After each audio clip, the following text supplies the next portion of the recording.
And down here, lots of lovely big fragments of precisely the kind of stone that the Khafre statue is made from. Originally, here between these two big slabs of the Khafre stone, there was a slab with the name of a ruler who sent an expedition here, and that ruler was Khufu.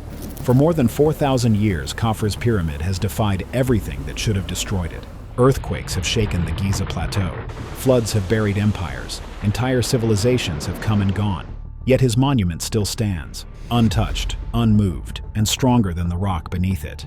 Over the thousands of years, it became damaged, it became eroded, and we suggest that it was then recarved into a pharaonic head. Egyptologists think it was the pharaoh Khafre. But what truly terrifies archaeologists isn't that it survived. It's why. So here's Khafre's causeway. Now, this is where the body of the king would have been brought up and then buried inside of the pyramid. But when you analyze the position, there's something that's just not quite right. New discoveries around his pyramid, his temple, and beneath the Sphinx reveal something that should not exist. I never seen something like this. What they've found about Pharaoh Khafre is far more disturbing than anyone imagined. The stone that shouldn't exist. When archaeologists cleared Khafre's Valley Temple in 1860, they expected another ruin. What they found instead was a statue that made even hardened excavators step back in disbelief. In that silent chamber, half buried in the floor, was a figure unlike anything they had ever seen, a sculpture that seemed to defy both time and logic. The discovery was made by French archaeologist Auguste Mariette, one of the earliest pioneers of Egyptian excavation. What he unearthed was not carved from the soft limestone that surrounded Giza, but from a stone that no one could explain. The statue glowed faintly under the desert sun, its dark green surface streaked with veins of silver and white. The material, later identified as an orthosite gneiss, shimmered as though light was trapped within it. It looked less like something made by human hands, and more like something that had been grown out of the earth itself. That stone does not exist anywhere near Giza. According to geological reports, its closest source lies more than 600 miles away, deep within the Nubian Desert, one of the most lifeless and dangerous regions on the planet. Even modern expeditions struggle to reach it without fuel, satellite maps, and reinforced vehicles. Yet somehow, over 4,000 years ago, Khafre's builders had done the impossible. They had found this rare material, cut it into massive blocks weighing several tons, and dragged it across a desert where even camels could not survive for long. That desert is so hostile that modern convoys must travel with supplies, engineers, and medical support. Khafre's men did it with nothing but sledges, ropes, and command. Once the stone reached Giza, it was shaped with precision that even modern engineers admire. The statue's surface was so perfectly polished that it reflected sunlight like metal. Archaeologists studying the surrounding area found tool marks that did not match the copper chisels of the time. Some fragments discovered near the temple's foundation were later tested, revealing traces of arsenic-copper alloys, metals far harder and sharper than anything known from that period. According to some researchers, this was evidence that Khafre's craftsmen had developed experimental tools centuries ahead of their era. Today, the statue sits inside the Egyptian Museum in Cairo. Visitors walk past it without realizing they are standing before a piece of stone that should not exist where it does. Its color, a deep shimmering green, represented rebirth and eternity in ancient Egyptian belief. But for Khafre, it may have meant something more, a way to make his image indestructible, to preserve himself not just in death, but against time itself. According to several reports, the archaeologist who first examined it believed it was more than a symbol of power. It was a statement. It was as if Khafre had declared that no distance, no resource, and no natural limit could stand in his way. And if he could move the impossible, what else had he built that the world was never meant to see? The pyramid that refused to fall. Khafre's pyramid was never built to fade into the background. Even today, it dominates the Giza Plateau like a silent warning carved into the earth. It stands beside the Great Pyramid of Khufu, his father's tomb, but Khafre made sure his would appear taller. He ordered it to be built on higher ground, so that it would always look as if it ruled over the rest. That illusion of power was no accident. It was deliberate, and it still works. But what no one expected was that the illusion would also expose something far more disturbing: the pyramid's perfection. That illusion was not just symbolic. The closer archaeologists examined the structure, the more impossible it seemed. The pyramid rises more than 400 feet into the air, made from over 2 million blocks of limestone and granite. Each block weighs several tons, yet they fit together so tightly that even a sheet of paper cannot slide between them. The builders used no mortar. The stones hold each other in perfect balance, as if locked by a knowledge of pressure and weight beyond their time. For over 4,000 years, earthquakes, floods, and storms have failed to move it. Even modern engineers admit they cannot fully explain how it was built with the tools and methods known to ancient Egypt. Inside, the precision becomes even stranger. The passages and chambers align with the movement of the sun, especially during the solstice, when sunlight enters narrow shafts and reaches sections of the inner chamber that remain dark for the rest of the year. It is not random design. It is deliberate, showing an understanding of astronomy and geometry that feels far ahead of its age. Many experts agree that this level of alignment would require careful measurement over many years, using mathematical systems that were not supposed to exist then. Modern technology has made the mystery worse. According to several studies, seismic scans and muon readings have detected unusual shapes beneath the base of the pyramid. The readings show dense masses that do not match the natural limestone beneath. Some believe these are solid foundation blocks meant to strengthen the pyramid. Others think they are sealed chambers, hidden deliberately for a reason that no one has yet discovered. The core of the pyramid is partly carved from solid bedrock, which makes the anomalies even more troubling. They could not have appeared by accident. Researchers say these findings change how we see the monument. To some, it no longer looks like a tomb. It looks like a machine, something designed not only to honor a king but to survive every disaster that time could bring. It feels engineered to last forever, built with precision that no civilization of its time should have achieved. But perfection never happens by chance. Someone had to plan every angle, every layer, and every delivery of stone. That kind of control required something far greater than manpower or faith. To understand how Khafre achieved it, archaeologists began to search for the system that made it all possible, and what they found suggested that his entire kingdom was built like a machine. The pharaoh who built an empire of labor. Khafre ruled like an architect of order. He turned Egypt into a network of workers, planners, and builders that moved at his command. Every sign of his leadership shows discipline and precision. He didn't just give orders. He designed an entire system that could turn raw desert into civilization. Far from the pyramids, researchers uncovered rocky pits where Khafre's men once cut stone. These were the quarries that supplied his empire. Carved into the walls were rows of inscriptions that stunned archaeologists. They weren't prayers or royal boasts. They were records, names of workers, lists of food, tool deliveries, and daily progress notes. Every team was numbered, every shipment was logged. The writings looked more like construction reports than ancient carvings. According to researchers, no other pharaoh left such detailed records of labor. It proved that Khafre's kingdom was organized with precision far ahead of its time. At Giza, the same pattern repeated. Excavations near the pyramids revealed entire settlements where the builders had lived. These were not slave camps, as many had assumed. They were planned cities built for a workforce that was fed, sheltered, and trained. The area stretched across several acres and included bakeries, breweries, medical rooms, and workshops. Archaeologists found bread ovens, fish bones, and copper tools scattered through the site, clear proof of daily life. The bones of the workers told another story. Many showed signs of healed injuries, meaning that those who got hurt were treated and allowed to recover before returning to work. It was a system designed not just for labor, but for efficiency and survival. Among the ruins, thousands of pottery fragments were found, each stamped with Khafre's royal mark. The identical shapes suggested they were made from molds, an early form of controlled production.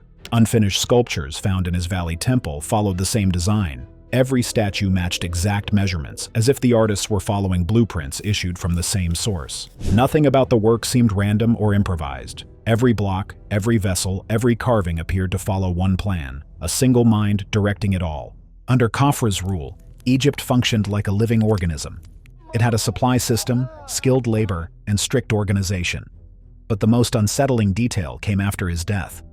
The entire network that had built his legacy disappeared almost instantly. Without his leadership, the order collapsed.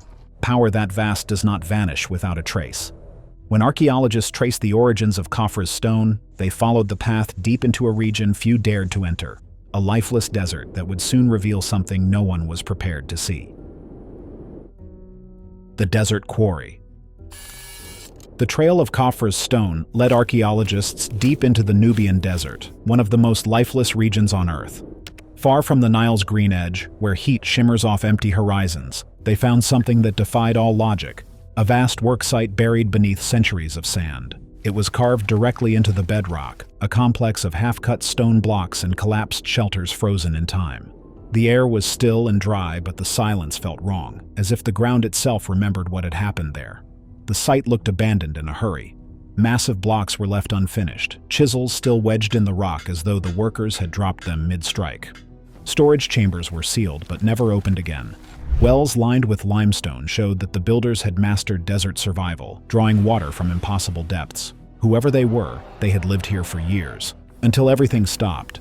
Some researchers believe a sudden collapse, outbreak, or sandstorm forced them to flee. Others think the workers never fled at all. The tools found in the camp looked ordinary, but laboratory tests revealed something extraordinary. The bronze contained traces of arsenic and nickel, elements that made the metal harder than any known tools of that time. According to reports, these alloys shouldn't have existed during Khafre's reign. It seemed his workers had been experimenting with heat and metal, forging instruments strong enough to cut through the desert's hardest stone. Whether this was innovation or desperation, it was knowledge that disappeared after the pharaoh's death. The deeper the excavation went, the darker the story became. Hundreds of shallow graves surrounded the camp, forming a field of bones. Each body was buried with a small green figurine of Khafre, as though even in death they were expected to serve him. The skeletons showed signs of unbearable strain: broken ribs, crushed joints, shattered wrists, and twisted spines. Their muscles had torn and scarred from years of lifting impossible weight. Many had damage identical to modern miners, who spend their lives using drills. These men were not slaves in chains. They were workers trapped in devotion. They were kept alive just long enough to keep building, sustained by the same system that was destroying them. Bread ovens, storage jars, and medical rooms proved they were fed and treated, but only so the work would never stop. When their bodies failed, they were buried where they fell, and the desert took the rest. When Khafre died, the entire operation vanished. The camp was swallowed by sand, the tools rusted into silence, and no one ever returned. To the archaeologists who uncovered it, the place felt cursed, a graveyard built in the name of perfection. But even in that dead landscape, something else remained.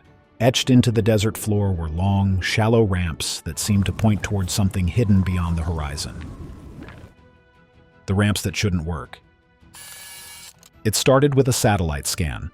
Archaeologists studying the desert south of Giza noticed faint geometric lines running beneath the sand. They looked too straight to be natural. When a small team began digging, they expected to find the remains of old roads or quarry paths, nothing more than the tracks of ancient builders. But as the sand cleared away, what they uncovered changed everything.